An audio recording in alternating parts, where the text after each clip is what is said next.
Bien Marc, bonjour. Bonjour. Nous sommes heureux de t'accueillir dans l'émission de la Libre Pensée de la Haute-Garonne.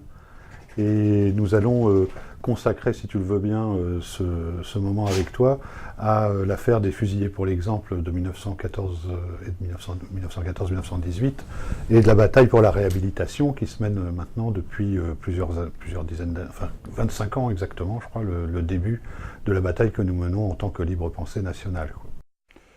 Oui, c'est d'actualité, dans la limite où non seulement la libre pensée, avec l'ensemble des fédérations départementales et voir tous ces groupements, a régulièrement depuis, oui, au début ça fait à peu près 25 ans, oui, on pourrait même dire, ça j'amène un petit fait historique qui peut intéresser les gens, curieusement, Ferdinand Buisson, lorsqu'il était à la Ligue des droits de l'homme, a été déjà un des premiers à défendre un dossier.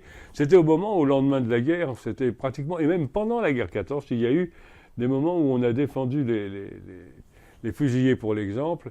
Et Buisson, j'ai retrouvé des traces avec des amis. Buisson avait plaidé sérieusement un dossier et démontré que l'insanité, la barbarie de ce qui s'était passé, l'injustice. Mais enfin, disons que c'est une continuité, disons que c'est une recherche normale de tout citoyen qui veut analyser les choses, savoir pourquoi les choses évoluent, pourquoi il y a la guerre, qu'est-ce qui se passe, quels sont les intérêts de ceux qui lancent la guerre, et puis aussi qui regrettent la barbarie, etc. C'est clair, derrière, il y a toujours une petite démarche pacifiste, il y a toujours une volonté de dire « pourquoi ne vivons-nous pas en paix ?» Et la guerre 14, sur ce plan, a été plus que démonstrative, c'est le moins qu'on puisse dire. Elle a battu tous les records, elle est dans le livre des records de barbarie. C'est clair, il y a eu une mobilisation générale.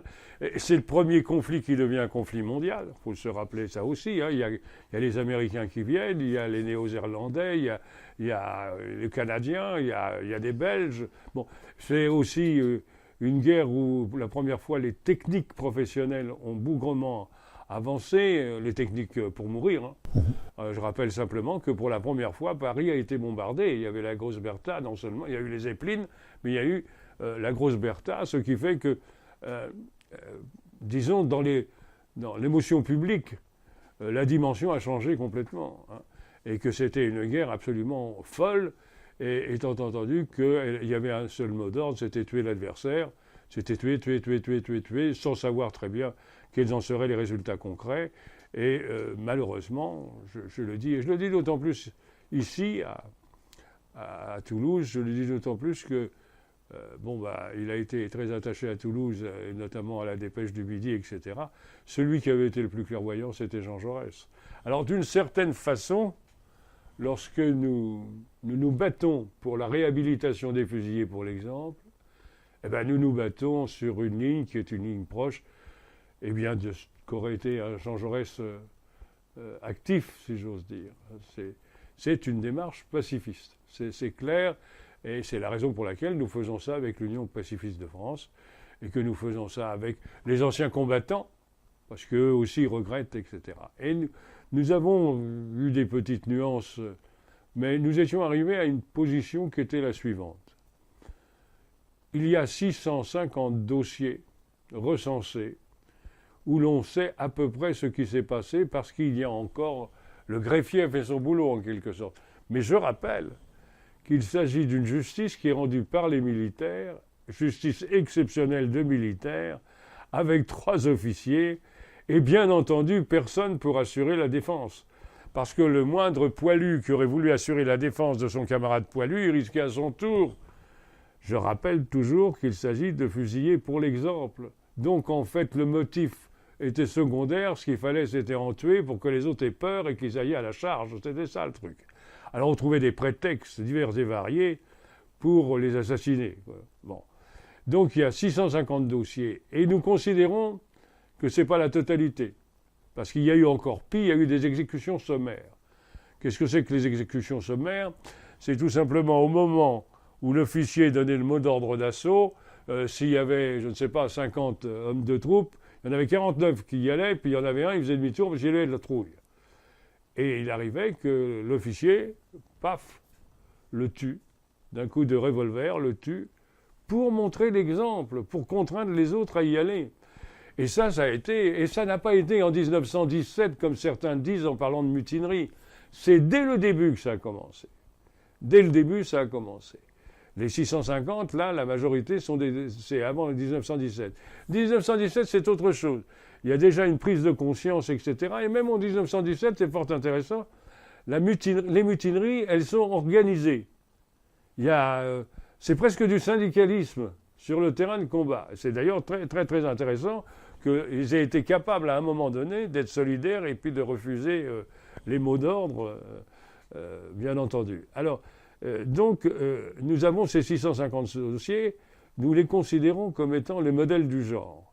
Et nous disons, il faut la réhabilitation des fusillés, pour l'exemple, et la réhabilitation collective. Et c'est là où ça commence à poser problème. D'abord, le terme de réhabilitation me semble particulièrement bien approprié. Ce n'est pas une amnistie. Amnistie, ça serait reconnaître le tribunal. Or, en plus, il faut savoir, les historiens ont précisé tout ça, qu'au début de la guerre 14-18, au Parlement, il a été décidé que les députés ne seraient pas informés, pour des raisons guerrières, ne seraient pas informés de ce qui va se passer, ne seraient pas informés de l'évolution des batailles, etc., par secret, de peur que les Allemands... Moralité, il y a eu 3 députés qui ont juré le silence. Ce qui fait que le pouvoir de faire la guerre n'appartenait plus aux élus du peuple et n'appartenait pas non plus aux dirigeants du peuple, si j'ose dire. Alors, le fait de dire que la réhabilitation, c'est-à-dire on remet dans leurs droits, en définitive, ça aurait des effets avant, préventivement, enfin pas préventivement, mais préalablement, c'était des effets différents parce que les veuves des hommes en question auraient bénéficié de retraite, etc., etc. Il y avait des charges. Maintenant, il y a plus de 100 ans, donc il n'y a plus d'ayants droit. Donc c'est clair, c'est plus du tout un problème d'argent. C'est strictement un problème de caractère politique. En fait, on pose derrière ça la question de qui est le chef de l'armée ? Est-ce que c'est l'état-major ou est-ce que c'est le président de la République ? Et on peut se poser la même question aujourd'hui, quoi. Eh bien oui, ça pose la question. Ce qui est le chef de l'armée, c'est le président de la République. Donc c'est le président de la République qui doit décider de la réhabilitation. Le président de la République doit décider de la réhabilitation. Il doit décider de l'ensemble de la réhabilitation de tous les fusillés, pour l'exemple, y compris ceux qu'on ne pourra pas recenser, tout simplement parce que sur les 650 dont je parle, il y en a 20% où on n'a plus de dossiers, ils ont disparu avec la guerre. Donc, au nom du doute, on va refuser ou accepter, ce qui serait complètement idiot. Et je ne veux pas qu'on nous rentrions dans le domaine juridique. Ce n'est pas une réhabilitation juridique, c'est une réhabilitation politique. Et je ne comprends pas, je le dis tout à fait clairement, les raisons pour lesquelles, à l'occasion de l'ouverture du 100e anniversaire de ce conflit, avec la mobilisation historique, tu as vu qu'on demande aux citoyens si vous avez les lettres du grand-père, etc., etc. Je vous signale au passage, d'ailleurs, que les lettres des grands-pères, il y a des prototypes. Parce que là aussi, ils ne pouvaient pas écrire, si ce n'était que pour ne pas dire où ils étaient, etc. Secret, il y avait un... Bon, à la vérité, bien souvent, c'était les curtons qui écrivaient les lettres et qui, comme ils étaient militaristes, ils disaient que ça se passait bien. Bien entendu, il y a des types... Il y a eu beaucoup aussi d'incidents, de gueules cassées, etc., qui sont rentrés, etc., et qui ont été incapables de prévenir pendant la guerre. Ils étaient bon, bien. Alors, donc c'est clair, je m'attendais, par les sollicitations diverses et variées que nous avions effectuées, je m'attendais à ce que le président de la République, lorsqu'il a ouvert et dit aux gens, on va faire pendant cette année, on va faire en quelque sorte une espèce de commémoration permanente de la guerre 14, vont montrer justement sa cruauté, etc. Au passage, je signale que l'idée, elle n'est pas de la France. L'idée, elle est des États-Unis. Parce qu'il y avait quand même pas mal de monde qui venait des États-Unis. Alors l'idée, elle vient des États-Unis, qui veulent faire une commémoration, et on a collé au truc. On a l'air de dire que c'est français, c'est pas vrai. C'est les États-Unis qui ont commencé. Bon, ceci étant, je m'attendais à ce qu'il donne la réhabilitation, qu'il déclare les réhabilitations. Pour nous, c'était satisfaisant. Chacun dans les familles aurait fait ce qu'il aurait voulu. Ce qui était certain, c'est que le petit-fils, il n'aurait pas eu honte de son grand-père. Il faut quand même avoir un certain courage ou je dirais faire une abstraction mémorielle terrible. Ces hommes-là n'ont pas été tués pour la France, ils ont été tués par la France. Je me demande si ceux qui doivent faire amende honorable, ce n'est pas plutôt les Français. Et ce que nous voulions, nous, c'était cette réhabilitation avec comme objectif, qui en découlait, c'était guerre à la guerre. C'était de dire, lorsqu'il y a la guerre, personne n'est assuré de son comportement. Les généraux peuvent se conduire comme des crétins. Les hommes de troupe peuvent avoir la trouille. Est-ce que c'est condamnable lorsque c'est une guerre de tranchées où les gens sont les uns sur les autres dans la merdouille, hein, il faut vous dire les choses, quand il a plu, il a neigé, il y a des rats, etc., car c'était ça. On n'avait pas toujours la possibilité de leur amener à manger. Hein, ils disaient, bon. Et de temps en temps, il arrivait que, pour des raisons diverses, il y en ait un qui chantait, et à 3 mètres ou 4 mètres plus loin, dans la tranchée allemande, il y en avait un qui reprenait la chanson. Est-ce que ce n'était pas eux qui étaient les êtres humains? Est-ce que lorsqu'il y avait, comme c'était un combat de terrain, le terrain était gagné par les Français et il y avait un point d'eau, ils prenaient leur eau là, après ils retournaient dans leur tranchée. Inversement, quand les Allemands gagnaient le terrain, ils venaient ce point d'eau, il leur arrivait de se rencontrer, ils se serraient la main plutôt que se tirer dessus. Est-ce que ce n'était pas eux les humains? Est-ce que ce n'est pas eux qui faisaient l'expression humaine normale? Est-ce que l'expression humaine normale, j'emploie normal à dessein bien entendu, normal c'est d'avoir une mitraillette et un fusil et un pistolet et tirer sur son voisin? Est-ce que là, justement, alors je ne comprends pas. Et je le dis, et je n'aime pas généralement porter des attaques personnelles, mais je vais en porter deux que je vais essayer de faire comprendre. La première, c'est le président de la République. Lorsqu'il était président du Conseil général de la Corrèze, il a fait adopter au Conseil général une motion où il réclamait à M. Sarkozy la réhabilitation des fusillés, pour l'exemple. Ce qui valait pour Sarkozy ne vaudrait plus pour le président de la République actuel, à l'initiative du président de la République. Alors je dirais, attention, danger, le président de la République devient amnésique. Danger, c'est bougrement dangereux. Le second, c'est pour le ministre des Anciens Combattants, qui est le ministre compétent, et qui est celui par qui, disons, les choses matérielles se concluent. C'est M. Kader Arif. C'est un régional, homme sympathique au demeurant, avec qui nous avons été en contact, bien entendu, officiel et officieux. Et parmi ces contacts officieux, nous étions arrivés, M. Kader Arif et moi, dans la discussion, à tomber d'accord sur la formulation. Cette formulation, je le dis, je la répète, elle n'est pas difficile, c'était la réhabilitation de l'ensemble des fusillés pour l'exemple. Il y a tout. Il y a réhabilitation, il y a ensemble et il y a pour l'exemple. C'était suffisant. Alors la question qu'il se posait, lui, c'était, mais est-ce que c'est réhabilitation morale ou est-ce que c'est réhabilitation politique? J'ai dit, ne la qualifions pas. Dans la limite où si c'est le président de la République qui parle, elle est politique. Et ça n'a rien à voir avec la morale. Si ça a été de la morale, on reprend ma thèse, c'est pour taper sur les généraux. Bon, donc c'est clair. Le problème, c'est de faire constater tout simplement qu'on ne se comporte pas normalement quand on fait la guerre, qui que l'on soit. Donc on condamne la guerre. Est-ce qu'en ce moment, ce ne serait pas intelligent que le gouvernement français montre qu'il n'est pas un belligérant, que le gouvernement français fasse preuve de pacifisme, au moment où, pour des raisons justifiées par la liberté de conscience, justifiées par etc., ils ont fait le Mali, au moment où ils ont plus ou moins voulu faire la Syrie, au moment où le président de la République essaye, pour la énième fois, de tempérer le conflit palestinien-israélien. Est-ce que ça ne serait pas intelligent de prendre un acte qui est un acte de pacifisme complet? Ça donnerait une image à la France qui, à mon avis, ne pourrait que lui apporter du crédit. Je ne veux pas rentrer parce que ce n'est pas l'objet. Sinon, nous serons obligés d'être plus cruel à notre tour, si j'ose dire, sauf que notre cruauté à nous, elle sera verbale. Alors je vais laisser pressentir les choses. Il a dit qu'il allait faire, pour rendre hommage, ça aussi, pour rendre hommage aux fusillés pour l'exemple, on va faire une stèle aux Invalides. C'est-à-dire qu'à côté de la statue de Napoléon, enfin la statue, Napoléon aussi c'est lui, on va faire une stèle sur laquelle on va mettre les noms.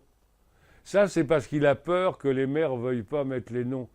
Parce que la réhabilitation, ça devrait conduire les familles à demander « Ah ben mon grand-père, il n'est pas sur le monument aux morts, alors il faut qu'on le mette, bon, etc. » Moi, je pense que c'est secondaire. C'est une démarche des familles. Et je pense qu'il y a toute une série de familles qui laisseront tomber ça, etc. Mais lui, il veut... Bon, ça c'est le côté petit boutiquier. Alors il va faire une stèle. Il n'a pas conscience qu'il va singulariser. Parce qu'ils vont être là, ils vont être avec les morts, mais ils vont être morts entre eux, ça va être que des fusillés pour l'exemple. Ça va être en définitive, ça va être des objecteurs de conscience. Terrible, ça n'existait pas en France.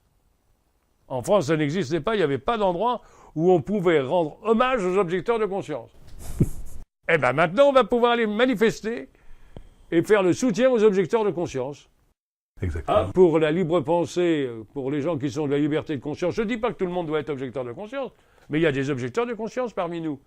C'est-à-dire qu'ils utilisent leur droit à l'objection de conscience, etc. Eh bien, ils nous donnent maintenant un monument, on va pouvoir faire des manifestations, et tant pis pour lui, je suis navré. Au demeurant, je me rends bien compte que l'armée maintenant, c'est autre chose. L'armée maintenant, c'est autre chose et elle se professionnalise. Il n'y a plus de conscription. Il n'y a plus de... ce sont des professionnels, c'est différent. Alors je me demande si un jour, par phénomène de solidarité, par besoin, finiront pas par se syndiquer. Ça, c'est la nostalgie du militant syndical. Ça serait quand même pas mal d'avoir des syndicats de militaires. Il y a déjà plus ou moins des associations de gendarmes, plus ou moins des associations de pompiers, plus ou moins qui font d'ailleurs parfois quelques bêtises. Mais je verrais volontiers les associations militaires se transformer en syndicats. Ce qui pourrait peut-être poser là aussi, en cas de conflit, quelques questions. Voilà donc pourquoi je pense que nous avons des raisons d'être mécontents que le président de la République ne nous ait pas donné satisfaction sur une revendication que nous avions symbolisée, pour ceux qui connaissent, à Jansiou, où à Jansiou, il y a un petit écolier avec la blouse telle qu'on les portait encore en 1950, la blouse grise, et qui tend le poing et qui crie « guerre à la guerre ». Ce sont les monuments pacifistes qui ont été mis debout au moment où, justement, au lendemain de la guerre, on a fait les monuments aux morts et où a fait fortune cet industriel qui a jugé utile de faire un poilu, qui est d'ailleurs, ma foi, très beau, hein, un poilu, et il a fait la fabrication industrielle, moralité, il a eu tellement de commandes qu'il a fait une véritable fortune. Et ce qui me permet de justifier, si ce n'était que sur ce cas, or c'est pas le seul, permet de justifier les paroles d'Anatole France, n'est-ce pas? On croit se battre pour son pays, et on se bat, enfin pour sa patrie, et on se bat pour les industriels. Raison de plus pour ne pas lâcher. Donc on va continuer la bataille pour la réhabilitation collective. Absolument. Et dès l'année prochaine... Peut-être que dans toutes les expressions que l'on va avoir demain sur le comportement de Nivelle, le comportement de Mangin, le comportement... Eh bien, quand on parlera de Joffre, on dira peut-être certaines choses. Et on verra qu'en définitive, il arrive que l'armée soit entre les mains de types quasi séniles. Voilà. Et on le dira, on l'expliquera. Vous savez, quand un type comme Joffre était capable de dire on n'est pas à 200 000 têtes près, il faut quand même... il y a de quoi... s'inquiéter sur la santé. Plus que s'inquiéter. En tout cas, je ne passerai pas ma journée avec lui. Hein. C'est clair. Nous ne sommes pas à 200 000 morts près. Attendez. Bon, faut être sérieux. Vouloir gagner la guerre, alors c'est vrai que c'était une guerre de terrain, bien entendu. Vouloir gagner la guerre en disant, en gros, il faut y aller, nous arriverons toujours, in fine, nous arriverons toujours à passer, il suffit de se rendre sur le terrain. Le premier, moi je n'ai pas de compétences, mais je vous assure, quand on regarde, eh bien, on a l'impression que ceux qui sont au fait, en haut de la colline, quand les autres montent en courant, c'est comme à la foire du trône, hein, c'est le stand de tir. Alors, ouais, moi, le Blondel, je le vois courir dans l'autre sens. Hein. Tu comprends, Pierre? Moi, je ne suis pas un barbare. Bon. Je ne serais pas loin derrière toi. Déjà, j'ai tout fait pour éviter la conscription, alors donc, c'est pas pour... Donc, Marc, on va conclure. Donc, aux Invalides, si je comprends bien, nous aurons désormais un mémorial à la gloire des objecteurs de conscience. C'est ce que le président de la République a décidé. Le fera-t-il? Il peut redevenir amnésique. On verra. D'accord, donc rendez-vous l'année prochaine au procès des généraux et à l'inauguration de ce monument à la gloire des objecteurs de conscience. Merci Marc.